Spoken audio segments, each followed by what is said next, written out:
joins the Antisocial Network. Yeah. Mask up, stay 6 feet apart. Yeah, right. Yeah, I would like to say here that the intro that Philip does, that he's created, 100% his intro is really good. And it's not super long. There's a show I'm on where I actually feel like I could take a nap during the intro. It's so long. They really build it up. And all it is music and a picture. It's nothing fancy, just music and a picture. Is that your big brother? Yeah. Show that you're on? Shh, I was going to say who it was. Oh, okay. Sorry about that. Hi, folks, and welcome back to with Lisa, Phil, and Aaron. Aaron has a guest this week. We love that guest. Otto. We have met that guest. Otto keeps my hands warm.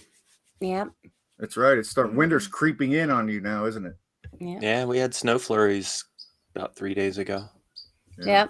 Aaron is in the mountains in California. So, in case people don't think, California can get cold and it can get snowy.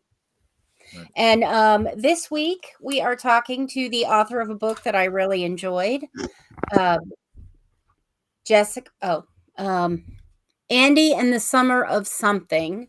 I was listening to the book and I didn't see the title constantly.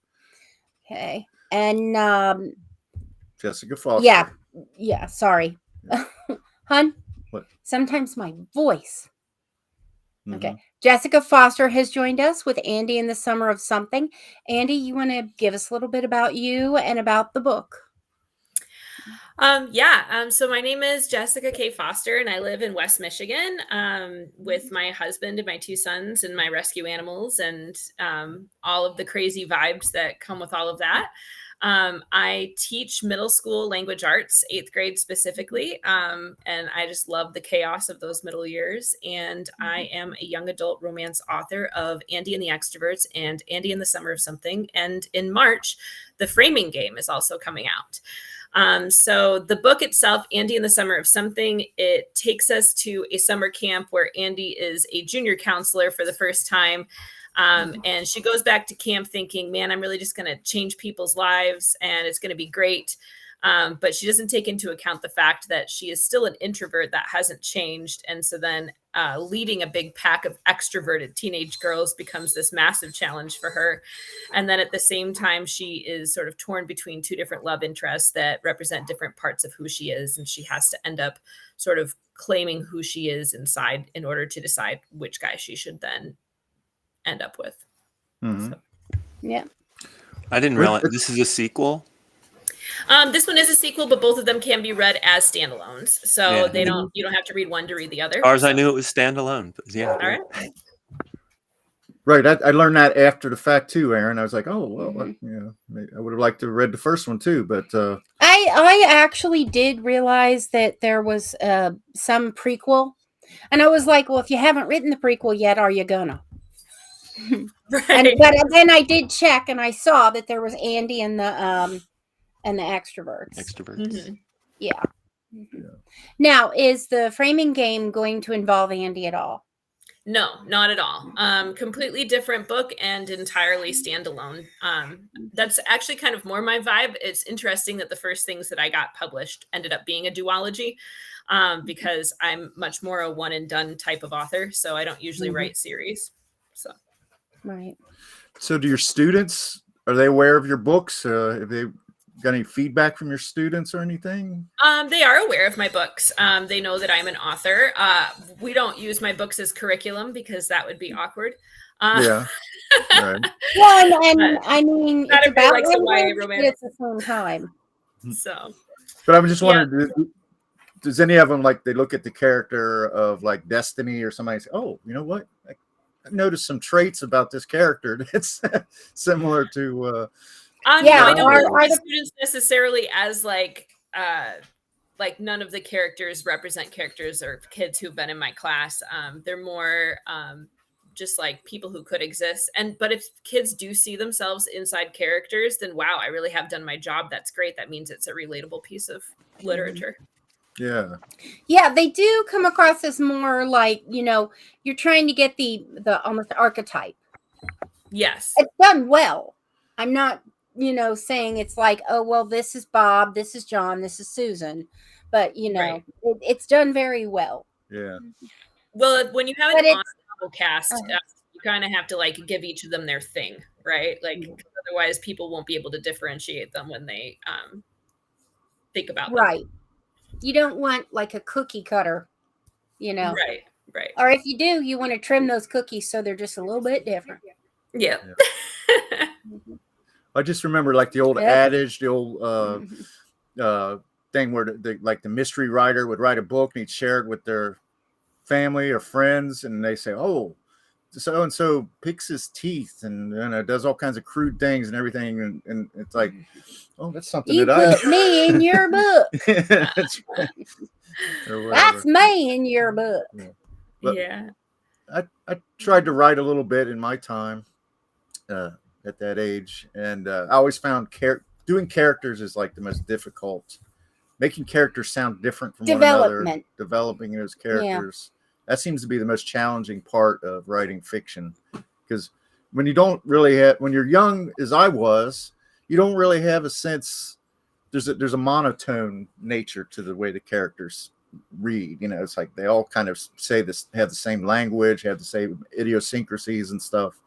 So I wonder, do you find that to be like the more challenging parts of writing, or is it? I think in Andy and the Summer of Something, that was a definite challenge because I was dealing with both Eric and Lucas as like love interests. So they had to be drastically different, right? And then Andy and her friend Paige had to be different. But then I also had like this large ensemble of characters of kids who were campers that also had to come across slightly less mature than them, but also like in the same like area of age as them. Yeah. So it was...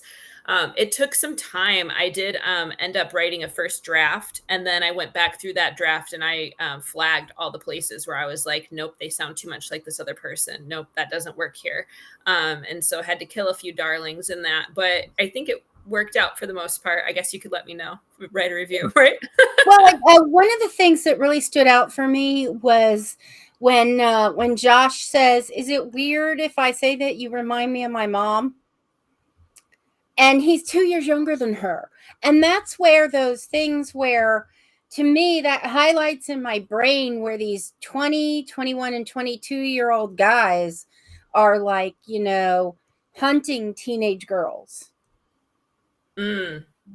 Yeah, I guess that didn't cross my mind when I was talking or when I was writing that scene for her, because in that scene she is that's a scene where he has like a she's being a counselor at that moment where she's like trying to bring him down from a place where he was in a major panic and did not want to be included in the activities, and so she just sat with him on like the porch swing, right, for a while, and then he was like, well, that's the same energy as my mom would just sit with me. And so I think that's kind of where I was coming from in that one. I try to steer clear of a lot of those darker themes in my books because I want to be viewed as an author who writes escapism and just like general fun, but like with underlying themes of, okay, there are some real world problems here, but like, how do we deal with those in a mature way? Like, how do we learn how to deal with those types of things? So Andy in the series struggles with social anxiety and panic. And still does in the second book, where she has like one of her turtle days where she's like, everything's too loud, everything's too bright, everyone's too much. Right. Like, it's just like, I'm a power through, but I'm not sure how much else I can do once I'm done with being a counselor today. Like, I just need a moment. Right. Which I think we've all felt, right, at some point in time where we're just like, wow, that was enough. Yeah. Like, let me be done today. Right. And so like, I want those things there because they feel real and because they make the characters feel flawed, but also, realistic. Right. But I try not to touch on some of like the darker themes. I leave those for the authors who are writing thrillers and, those darker things. So, I tend to read like alt romances and science fiction. So, my brain leads in that darker, Oh yeah. Goes there. Right. Yeah. Yeah. It's kind of like that's a thriving community of readers too. In that darker romance vibe or that darker science fiction vibe. I do enjoy other side as well. I read the Curvy Girls novels Oh as yeah. a kind of a every once in a while you need a break from the miasma of darkness. You know, the vampires only get you so far. So every once in a while I curve over to something more. And those are just the ones. I do read others. I read midlife novels where Okay. women who are older. I mean, Yeah, I'm like older women's than the fiction women or in the like midlife women's. novels, so that's kind Yep. of depressing. I guess pretty soon I'm going to have to be reading the 70-year-old detective novels. I mean, you read whatever But, you want, yeah, right? yeah, I have a friend absolutely. who is in her late 50s and she just reads middle grade novels all the time. She's like, this is fun. I don't want to read things that aren't fun. So she's over there reading like, I don't even Right. know, Diary of a Wimpy Kid and Yeah, yeah. Hatchet and you know what I mean? Yeah, Like, and I'm exactly. like, you do you, babe. That's great. I love that for you. That's And fantastic. So great people. I do thoroughly enjoy the young adult genre because it's not, you know, his hand upon my breasts and It's like more no. simple, I don't enjoy innocent those type more stuff. adult sex No. scenes. I'm like sitting there, Well, they have right, to be the heaving. heaving bosom. And I'm like, Alexa, forward 2 minutes. Yeah. You know, Alexa, forward 5 Mhm. minutes. I don't need the sex scene. I don't need it. Well, it's like whenever Mhm. I leave her alone with the Softcore TV, I porn. come back in and Buffy the Vampire Slayer is on, or True Blood. It's a You know, classic. something. Yeah, yeah. Lisa is definitely I was excited about having you on because Lisa is very much predisposed to these young adult novels, and she Yeah. really enjoys them. So, And but of course, you kind of lean away from the themes of like with Buffy and with Angel and that kind of thing. right, she started know, rewatching. those are much Buffy, darker. actually. It's like, Well, it was Right. on. Yes. I'm more realistic fiction. There's Yep, actually so. on our streaming, there's a Buffy channel, all right, basically, and it's 24/7 Buffy. Yeah. Mm-hmm. So at That's a lot yeah, of Buffy. at any point you can just and I'm not on it the whole time. It's just it might be streaming the episode that I love at that time. You know. Well, what was the one with the Have you ever seen the original? As in Like the the original movie? the one that The movie. oh yeah, of course, I loved that movie. Yeah, with like all those little baby actors who like went on and then to do other Yep. things, and you're like, oh my gosh, they were all in the original Buffy. Uh-huh. Like I sometimes go back and watch that just so that I can see like the little baby actors before they like hit Yep, it big. It's yep. kind of fun. Well, then there was like I Charmed. really enjoyed that. And Charmed, we watched Charmed. My dad fell in love with Charmed, but I think it's because he had a little crush on Alyssa Milano. But he did enjoy science fiction. That's part of where I got my science fiction, zone. I think Bewitched is more Please? our speed here. Bewitched, yeah. Love Bewitched. Yeah, right. The big debates which Yeah. Darren's Right. worse. Right. We always like Charmed growing up. My sisters and I did because I'm from like a family of 3 sisters. So then it was like, oh, which one are you, right? Oh, which one are you?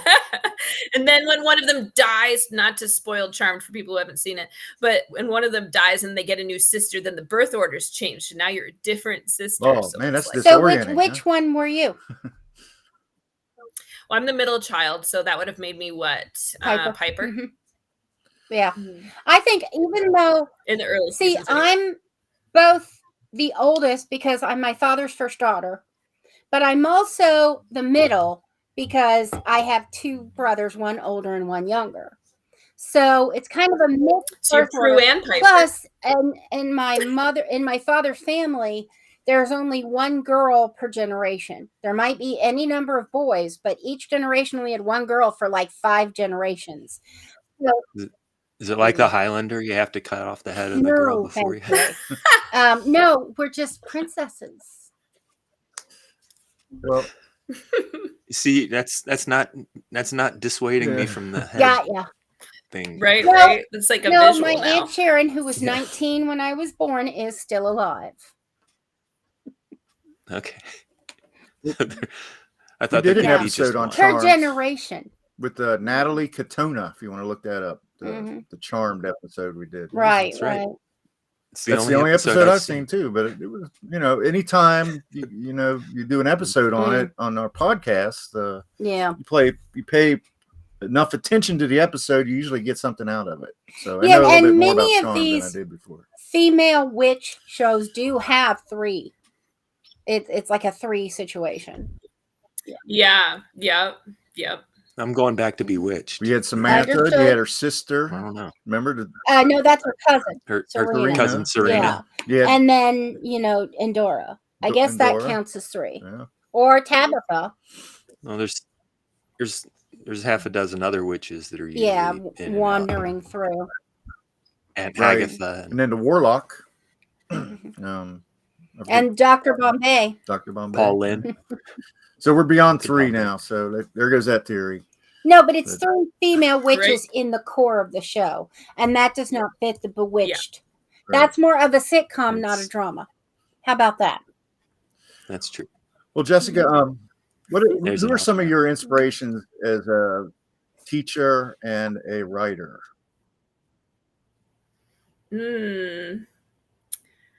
My teaching inspiration would have to be Dave Burgess, because I want to teach like a pirate. So the teaching community will know what that means. So if they watch this, I want to teach like a pirate. Like, let's go, right? I'm here to bring the fun, but also make sure that it's guided toward curriculum and standards. So that's kind of, my vibe. I'm a very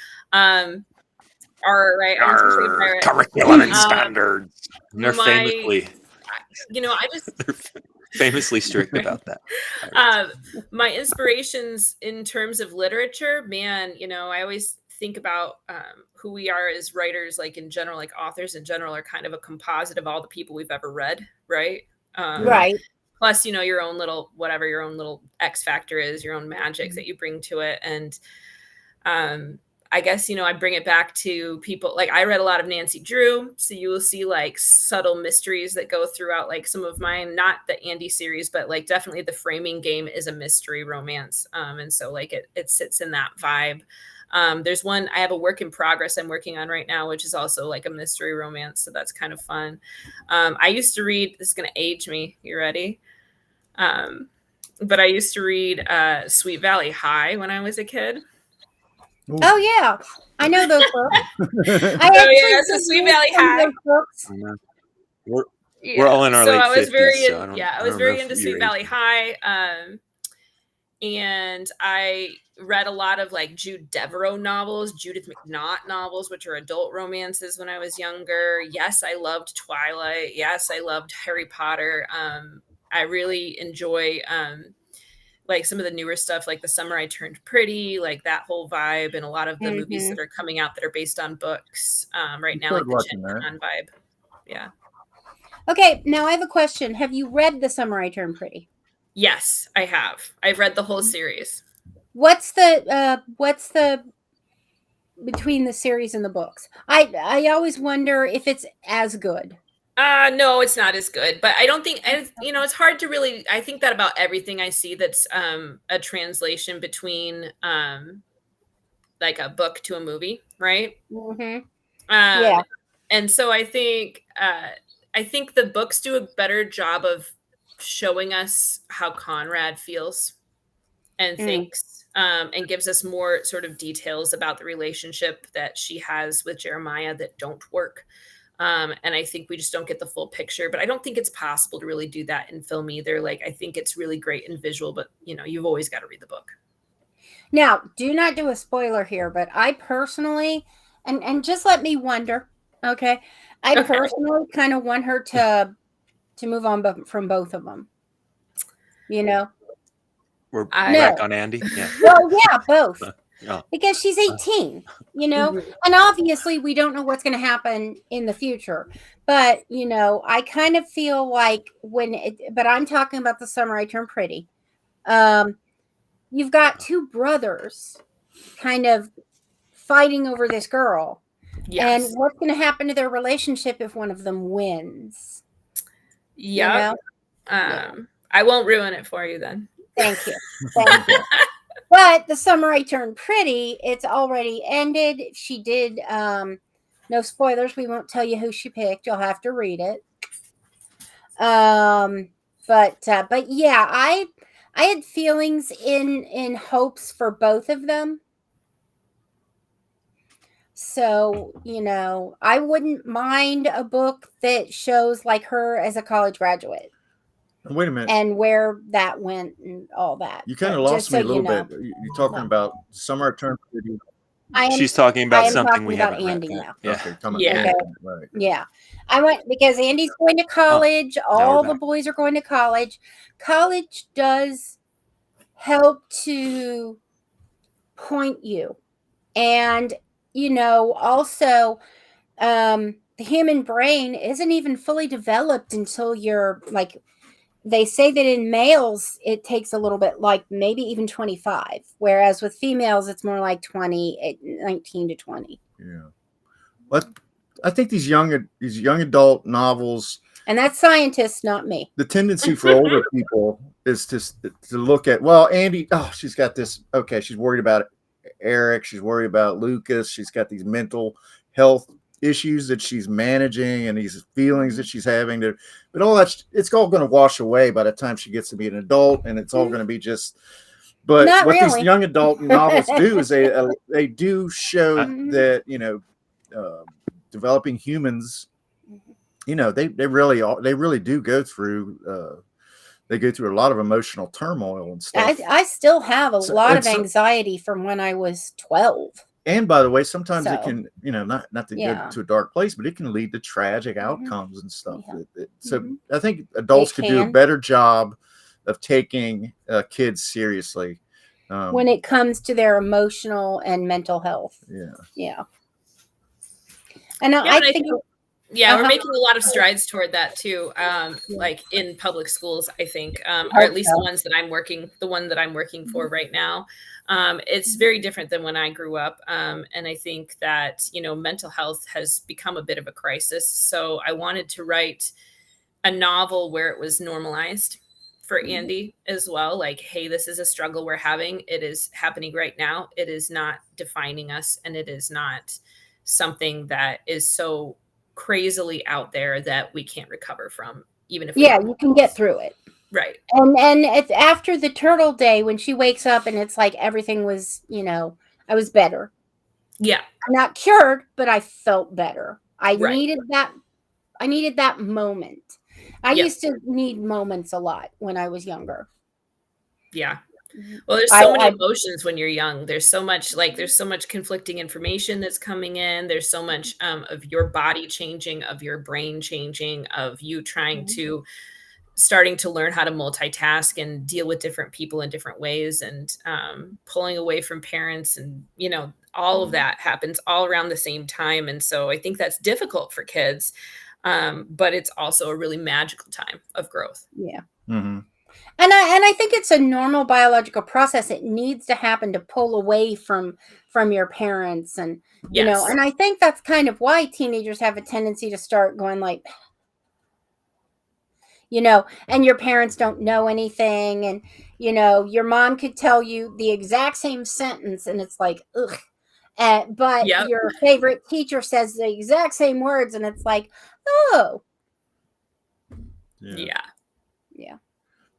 Well, I had a great English teacher, Mrs. Harding. I think we've talked about her before. And she really encouraged me to actually not just my creative writing, but just to get my shit together and get my grades better when I was in high school. Mm-hmm. And I always want, we read some things, she assigned some things to us that she had an exercise that was kind of like our Aaron's Audio Audibles, and that she told us, asked us to pick an album and kind of decipher the poetry in the album, and so she brought a unique perspective to teaching English that I had never experienced before. So I wonder, how much freedom do you have, and what are the types of things that I know you didn't come here to talk about your teaching, but do you have a lot of latitude to introduced a band book, for instance, or something like that in your class? No. Okay. Not really. So we have, every district runs things a little bit differently. Yarr, Yeah. curriculum. We have a set curriculum, and there are 2 middle schools in our district. So we make sure that the kids, if they ever had to transfer from one school to the other, et cetera, would get, the same experience across district so that it would not jar them. And if they had to move teacher to teacher, it would not jar them. That being said, I think everybody has kind of their own style. And I definitely work very closely with my partner teacher to make sure that, we're both teaching 8th grade language arts. Hey, are you seeing this? I don't think they truly understand this. Oh yeah, I'm seeing that too. I feel like this class is kind of missing it. All right, well, let's pull back. Let's wait a second and let's try and reteach this to make sure that they've got it before moving forward. I do Tuesday titles with my students, which is like something stupid that I think no other teachers are currently doing. But basically I read so much, like constantly, between like 50 and 150 books a year. And I read a lot in YA. And so I buy a bunch of books and that I think that they might like. And I talk about them. I basically book talk these books to these kids on Tuesdays. And I'm like, okay, here is why this book is great. If you're the first person to claim this book from me tomorrow, like, you can have it and I will give your team 10 points because I have them on teams or whatever. And, if you are able to read it and you're actually able to talk to me about it, because I've read it too. I love talking to kids who've read the same books as me.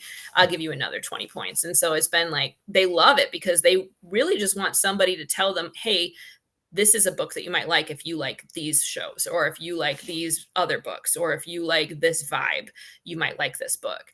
Because I think that that's something that they don't really get very often. And so I'm really just trying to be over here inspiring a love of reading and my professional job. And that's where I'm not really a sports person, but like you said, teams. I went to 6 elementary schools. Yeah. In different parts of in 2 of them in different. I went to school in Louisville. Then we moved to the Cincinnati area, but we moved to like a rural part of Cincinnati called Shiloh, Ohio, and that's way outside of Cincinnati. And then we moved to Cincinnati Public, and I moved to different schools in Cincinnati. And one of the issues is they would teach, like for instance, at one part of Cincinnati, they would teach, I'm just going to use fractions as an example, in 5th grade. Then I moved to this other school where they taught them in 6th grade. Now, by the time I moved but the way it worked out, I never learned fractions. It wasn't fractions. I did learn fractions. I already knew fractions because I helped my mom cook, but that's beside the point. But the point is, at one place they teach them at this grade, at the other place, here they taught them in 5th grade, and I was in 4th grade. So I moved over here to 5th grade. They teach them in 6th grade. I move over here to 6th grade, and I just never learned fractions. So, like, there was no coordination about your right. There was no curriculum. coordination about curriculum in the main, and there might have been, as you said, sister schools, but I kept moving from like suburb to suburb, and each one was a little bit different. Well, I will say that I love your teams, because the only time when I was the new kid, I was super shy and introverted. And so I really didn't have friends. And the only time when I developed, I would say maybe not friends, but acquaintances that didn't like bully me, because this was the time of bullying. It was horrible. And there was one year where I was beaten up twice by groups of children, like on the playground. Wow. Like, yeah, the ones where they created teams or partners were the only times when I felt somewhat accepted. And I'm dealing with it. Oh, the childhood trauma, man. It's strong in a lot of us, right? Yep. So, but Yeah, it seems like you're doing great though now, podcasts She's and an everything, extrovert right? now. No, I wouldn't say that. I have my extroverted moments, and I do try, but the whole time I'm thinking, am I going too far? Am I going over? Am I talking too much? I'm talking too much. Everyone hates me. And in the meantime, everybody's that's soaking part it of in. the whole ADD factor. Everybody's soaking Yeah. it in. Thinks she's so wonderful. Look at her. Yeah. This girl's on Aw. fire. And of course, I have him. Well, you always need a partner in crime, man. Yep. I feel the same way about my husband. We are opposites in many ways, and it works so well for us. So Yeah. Yeah. Yeah. One of the problems is we lean towards introvert and neurodivergent. So it's like, well, do we really have to go? Do you really want to go? And then when you get home, it's like, I need a nap. Well, we went to a Yeah. wedding last night. Yeah. Just a little bit of that. So It was lovely. we had a nice time though. Yeah, we went to Sean Cannon's daughter got married last night. Aaron, Molly. Congrats. Yeah. It was beautiful. It was nice. Yeah. You know? It was seeing She's marrying a doctor, a future doctor. He's a Right. medical student. she's like they're like a power couple. It's like Mhm. she's in the EPA, even though they're having their own Yeah. issues right now. But she's And I got think a like she's a already got super- her PhD. Yeah, I'm she not got- sure. she Or graduated- she's working towards her master's. She graduated in 2 years, and he's in like Right. medical school. So these kids are Yeah. just like She's like, she was super driven in high school. When she found out that she could take college courses, you didn't have to be a college graduate or a high school graduate to take college courses. And she had the time. So she said, I could get a job or I could do college courses. And of course, her parents said, whichever one you want. And she chose college courses. And so she had 2 years of college under her belt before she graduated high school. oh wow. Yeah.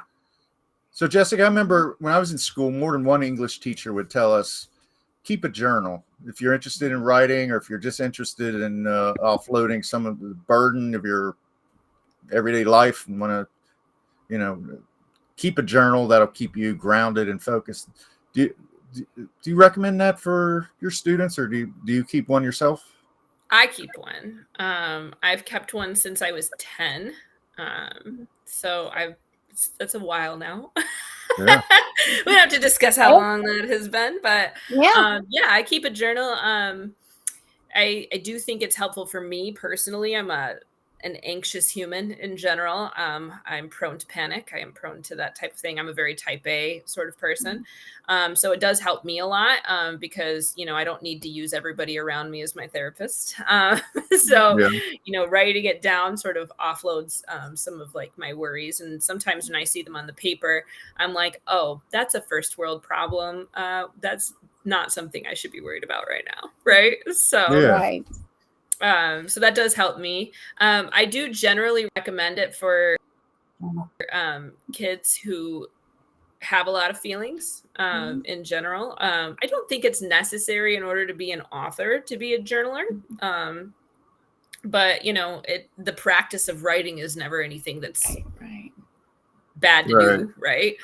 It just kind of depends on like where your interests lie. I have several students right now who are writing a bunch of stories, like short stories themselves. And so that's how they're kind of moving into that sort of fictional world. And that's beautiful to see. Well, one thing I found, there's a lot of things you can condemn a cell phone for. But one thing I've never kept a journal, but now that I have my cell phone, I'm in notes all the time. My notes are like loaded. Like I'm actually journaling. I didn't even know I was journaling, and I'm in the middle. There's a utility on your phone that reminds you, oh, you went to a restaurant today. Why don't you write about it or something like that? I don't use that because it comes to me naturally. I'll open it up, and whether it's stuff that we're going to use for the podcast or notes for stuff.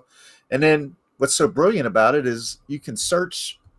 You got all these notes and everything like that. You can search it by keywords in the application and bring it right up from 2-3 years ago. It's like, and I will say this. I know that you don't really necessarily recognize it, but you do have anxiety. Yeah. And I don't know if the journaling, you do seem to have mellowed. I didn't know if it was just because you were getting a little bit older. I mean, you do still have your moments, But do you feel that journaling might have, Yeah. you know? Well, As she said, looking back at it and saying, that's a first world problem. Why am I worried? yeah. You know? On the other hand, there's some things like security and things like that.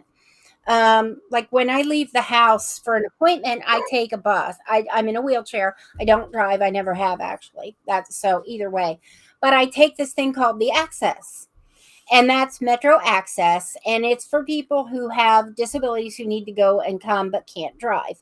So like if you're blind, if you're in a wheelchair, mental acuity issues, that kind of thing. And so I take the Access bus.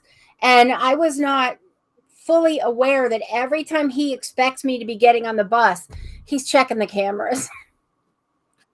Wow. Oh yeah, we have some. I'm like, Well, okay, but there's a reason. I mean, we live in a very quiet neighborhood. The noisiest thing in our neighborhood is the UPS and Prime buses or Prime trucks. And they're usually either coming to my house or 1345. It's almost always that UPS pulls up and I'm like, is it me or is it them? Well, there was a huge pothole in the middle of the end of our driveway. It was 4x6. And I had to spend several $100s last week, a couple weekends ago, filling that up with Aquafault. The product is called Aquafault. It is amazing and so easy to use. If you have a big hole somewhere that you want to fill in, you just pour in the powdered Aquafault, and then after it's up to a certain level, you'll water it. But and whenever something works, Lisa goes into total pitch mode for it. Yep, I do. This has been Lisa for Aquafault, an amazing product that everyone should consider. Well, I'm watched the video for when we have commercials. I'm interested in the outcome for when we blow up and have commercials. The amount of effort and money we put into that, I want to see results. So I'm looking at the video. I wanted to make sure that it's helpful. Yeah, get some sponsors. Yeah, right.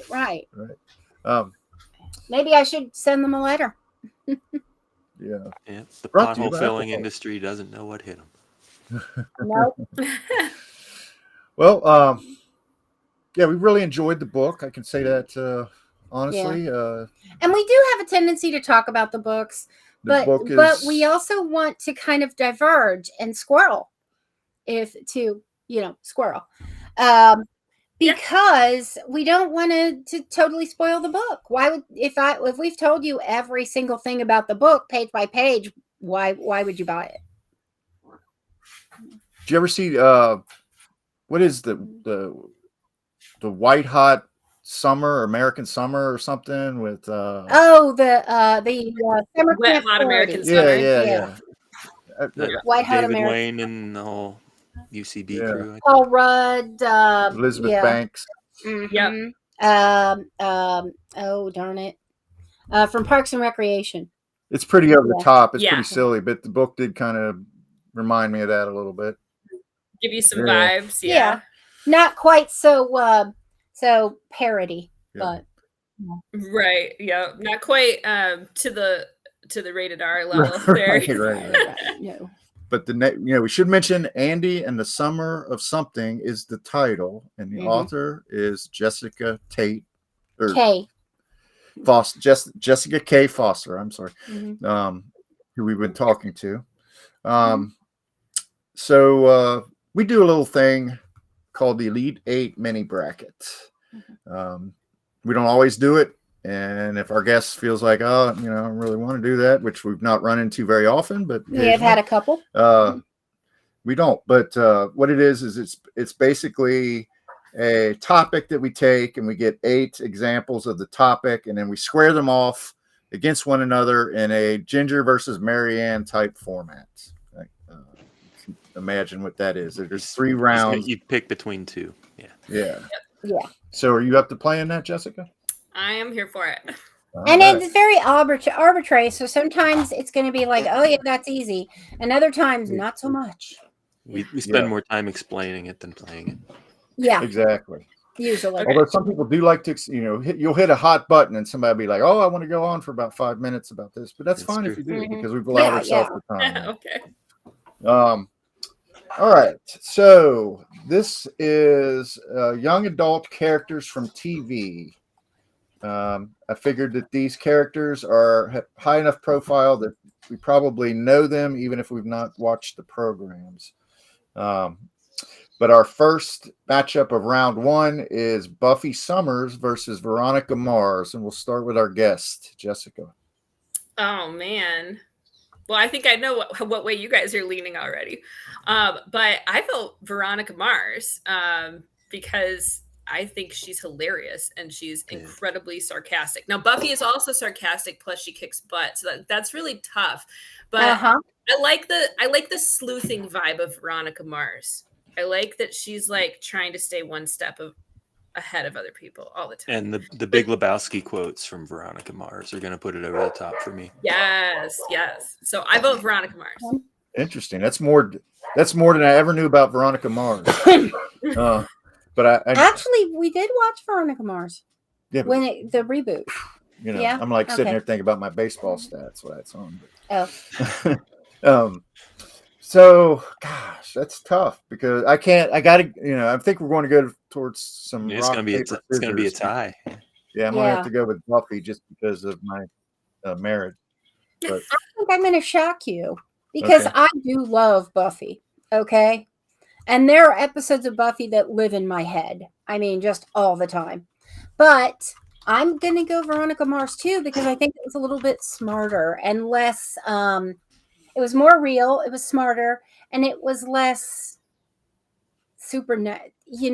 I mean, So Veronica Mars takes the prize. All right. Well, they move on to round two. Okay. So our second matchup is Angela Chase, who is from My So-Called Life. That was Claire Danes' character. Okay. To Nancy Drew. Nancy Drew. Okay. Nancy Drew. Yeah. I don't know. Nancy Drew always. Nancy Drew's my ride and die. So. Yeah, I didn't watch Nancy Drew, but I read some Nancy Drew. Yeah, same. And I've never watched it.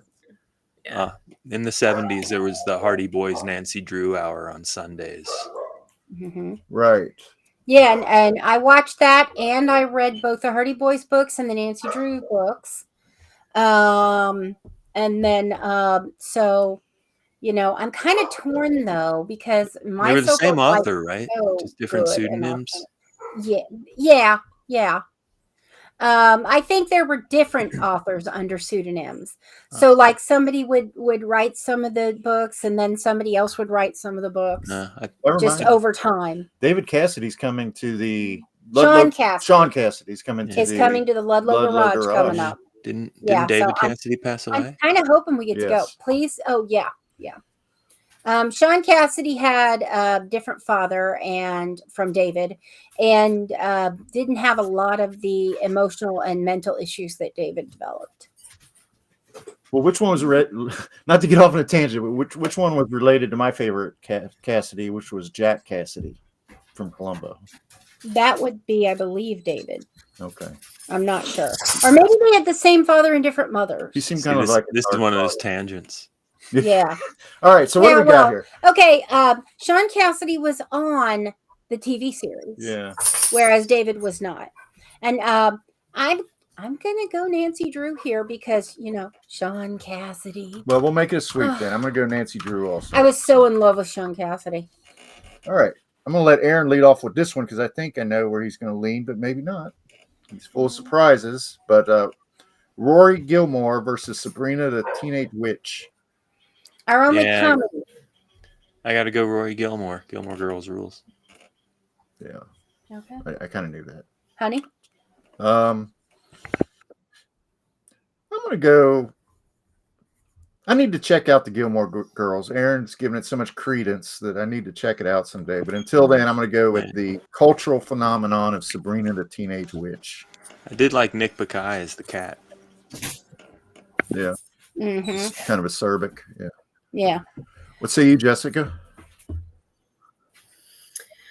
I will admit to have watching every single episode of both. Mm-hmm.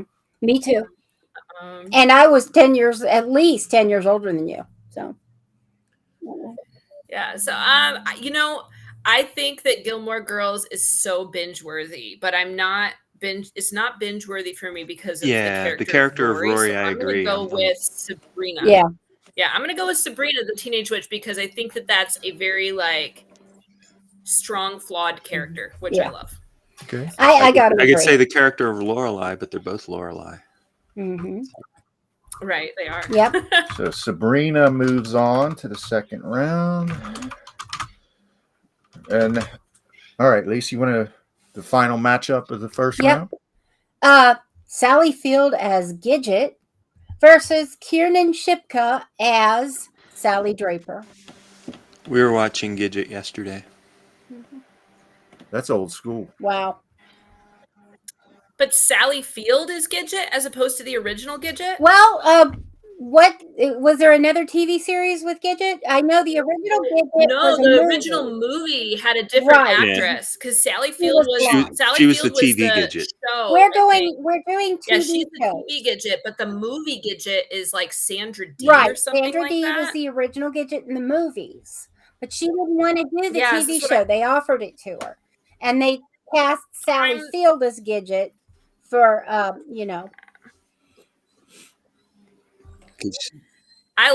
love Gidget. Gidget's actually my favorite movie. So that's like that's very niche. I don't know what was the other one. Sally Draper from Mad Men. Oh.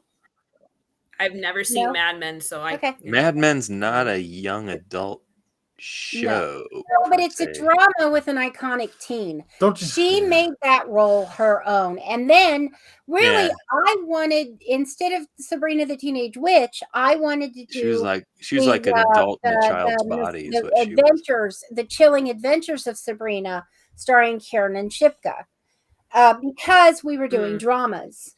That's what I thought we were doing. And Sabrina the Teenage Witch, while it has dramatic issues as far as, like you said, flawed characters, or flawed, I wanted to do the Chilling Adventures of Sabrina because it was a drama. But don't you remember that episode where Sally rolls into work at 10 a.m. and pours herself a scotch before starting having her meetings? Gidget? What are you talking about? Sally Draper? Sally Draper. No, honey. She was 13 or 14 when it ended. Do I remember the episode where she had to take over for her mother's cancer care because her father was a piece of shit? Well, I think the thing is, you and I are big fans of Mad Men. Mad Men, and I recognize what you're saying about her. Mm-hmm. She was. On the other hand, I'm leaning towards Gidget because it was about a teenager, as opposed to Mad Men, which she was a character. Did have a strong. We lost Jessica. So, I'm going Gidget. So that's 2 Gidgets. Where are you at, Lise? Gidget. Okay, so Gidget is a sweep. Okay. And we're going to hope Jessica gets back in here first in a second. I'm going to pause it until Gidget did win. So for now for the top 4. Yeah, Gidget was a sweep.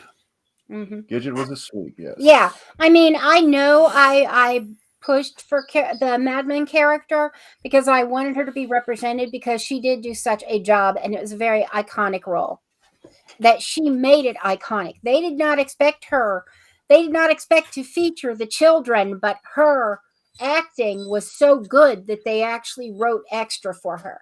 Okay. And that's one of the reasons why I pushed for Kiernan Shipka. It's making me want to watch Mad Men. I've never seen Mad Men, so yeah. There you go.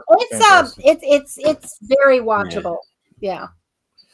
But if you grew up in the 60s or early 70s at all, it's the set decoration and everything is kind of impeccable. Yeah. Yeah, it's really, really good. Our friend LD was on Mad Men, and she's in the same position as Jessica. She's never seen an episode. Wow. Yeah, I mean, the very first episode, the main character's wife's friend is visiting her. Don't spoil the pilot of Mad Men for anybody. She's sitting there smoking a cigarette, and she says, "Do you want a drink?" And she says, "Yeah, give me a whiskey." And there she is with a whiskey and a cigarette, and she turns around and she's 8 months pregnant. Yeah. Oh wow. And that's perfect for that era. My mother drank, my father drank, my mother smoked, you know, all their friends smoked and drank during pregnancy, you Yeah. know. So, All right. It relaxes the mother. sure. I remember. Okay. Okay, so we're at our final four here. Veronica Mars versus Nancy Drew. This should be a tough one for Jessica because she liked I both. think she's going to go Nancy Drew. She said that's her ride or die. It is my ride or die, Nancy Drew. Okay. Okay, Lise, what do you got? Oh, I wanted to ask, did you enjoy the Nancy Drew reboot? The spooky one. She on said the she's never CW. watched Nancy Drew. I've never watched Nancy Drew. Okay.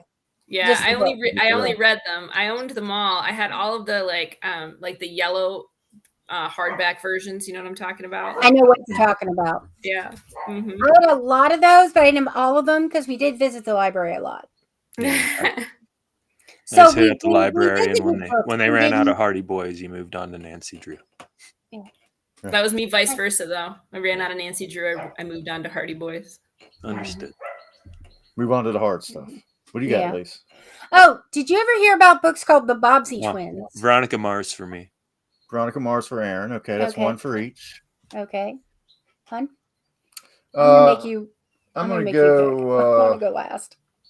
'Cause- I have to be honest. I gotta go with Nancy Drew just because the familiarity. I know it better. You know, yeah, I'm gonna go Nancy Drew because it's a gateway book. Yeah, seminal Something that you character. can hand to your 8-year-old and know that they're not going to be dealing with stuff that they can't, they're not ready for. Whereas Veronica Mars, you know, yeah. So Nancy Drew can create a older, love yeah. of fiction and writing and story. Didn't Veronica Mars call back to the Blues Brothers Orange Whip thing one time? She go, Orange Whip, 3 orange whips. Yeah, I don't know. The orange. There is a place that when I was younger that used to make orange whips. So yeah, and it was a drink. Aaron's kind of a pop shake. culture archaeologist. He's digging it up. Right. Out of... Veronica Mars was funny. You're probably right, Aaron. All right, so what's our final matchup here, Lisa? The second, final four. Nancy Drew versus. Sabrina versus the Teenage Witch versus Gidget. Well, we had Gidget on yesterday. I'm standing by Gidget. I'm gonna go Gidget. How about you, Jessica? I think Gidget too. Yeah. Wow. I'm going to throw one to Sabrina. Oh Because no, it's Moondoggy's funny. so disappointed. He wanted the sweet. That's right. Well, here we got a heavyweight matchup here. These are deeply entrenched in the. Yeah, and we were thinking we were going too far back. But Gidget guess, and Nancy Drew. guess who made it? Nancy Drew and Gidget. Right. Classic. Is that who it's from? That's Nancy Drew That's the Gidget? finals here.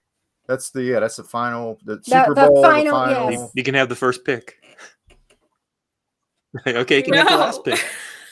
I'll go Gidget. Yeah, let me have last pick. I'll think about it. All right, fine, because I've gotten to go last each time. Yeah. I'm gonna go Gidget because Gidget spoke to me a little more. She's kind of who I wanted to be Gidget more because I wanted to be popular versus Nancy Drew. I like Nancy Drew, but I felt like I could be Nancy Drew better than, so Gidget was aspirational for me. Well, so even though Jessica's taken the last pick, I've kind of got an important position here. I would say Nancy Drew because it's more like it's the seminal character. It's like a lot of these young adult characters are derived from that, and but it's largely due to the books. Speaking to Jessica, Jessica's read the books. There's not been like a great, like you talked about the reboot. No, the original Nancy Drew TV show was good. It was good, but it wasn't.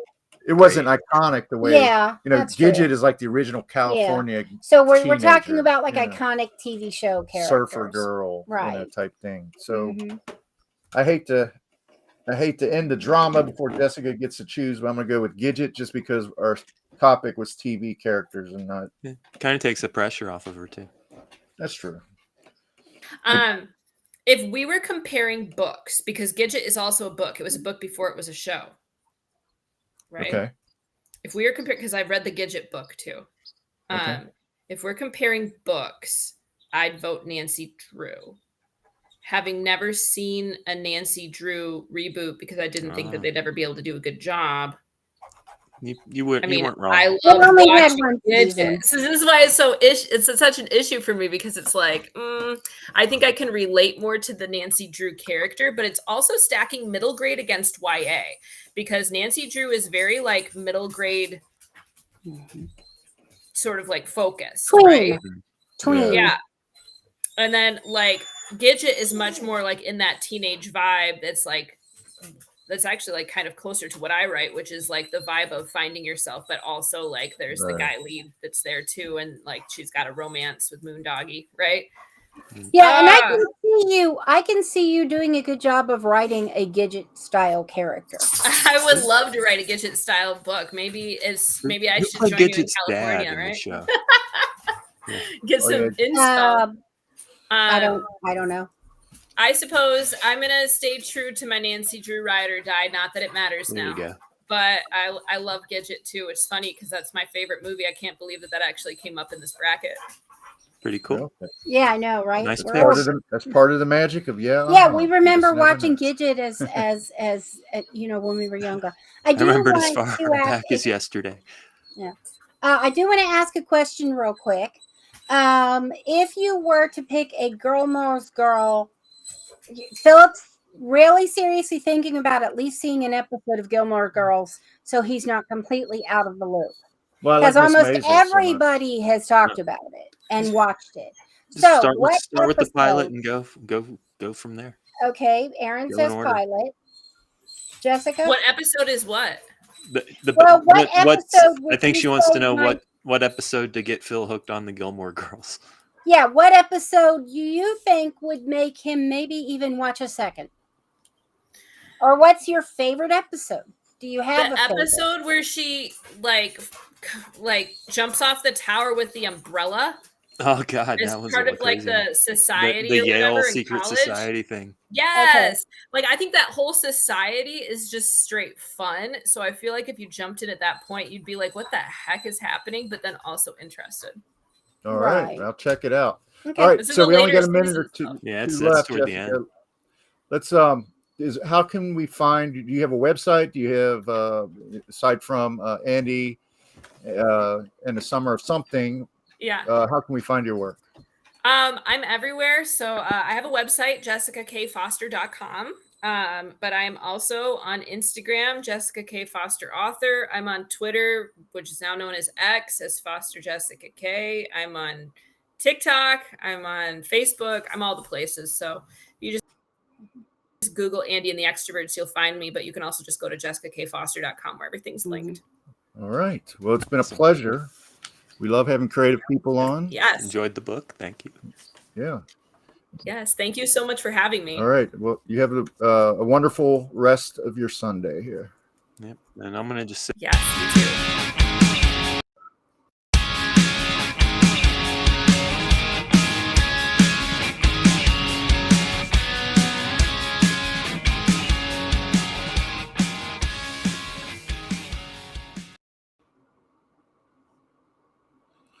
All right. Well, thanks again. Thank you.